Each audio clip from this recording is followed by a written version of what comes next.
Hi, so something I learned from this week's reading was from the article Black People in a White People's Country, and it says one of the quotes was 6 out of every 7 persons who crossed the Atlantic to take up life in the New World in the 300 years before the American Revolution were African slaves. And that statistic is insane to me because, I feel like we've all taken, history classes in the past, and slavery usually comes up in most of them, and it's a topic that we all learn about, but it's insane. That statistic is insane to me, and I don't understand how that many people went through something so awful in the past. That should never happen again. And that kind of goes along with change of time, which is one of the 5 C's, and how we want to learn from our mistakes in the past, and over the change of time and over the years, we don't want to repeat that. And it's insane to me how many years that took to fix, because even in today's day and age, slavery is still going on around the world.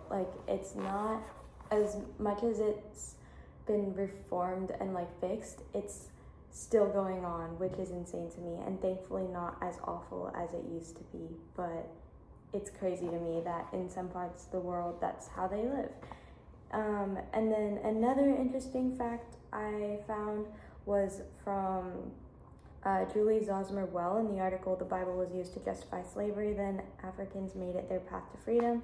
And the quote says, "Abolitionists tried to make arguments against using the Bible to justify slavery, but they were in the minority." And that's insane that they were in the minority. And again, it just goes with how many people there were, and the population being split between slaves and slaveholders is awful to me. And to see a statistic like that of how many people there really were, and how many people really cared and wanted to help and stand up for the slaves there were, it's insane to me how they didn't have enough support to stop slavery within 1 or 2 years. It was literally years and years, and it's still going on.